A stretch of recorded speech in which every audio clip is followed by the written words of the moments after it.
Welcome to another episode of Real Talk Tuesdays with Doug. This question comes to us from all the people that we talked to at the trade shows in the last month or so as we travel across the country visiting with our partners.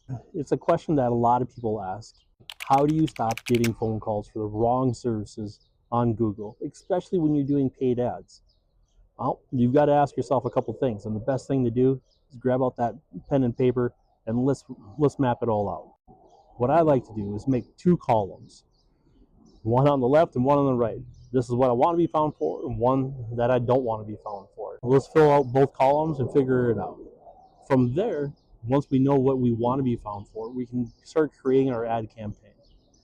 With that, we're going to be able to get suggestions and recommendations for additional keywords that we can put in place. Same thing for the negative ones. Google actually has a feature within their ad manager where you can put in negative keywords and phrases. This is going to prevent you from being charged money if someone puts in, say, oil change, and you don't want to be found for oil changes because they don't make you any money.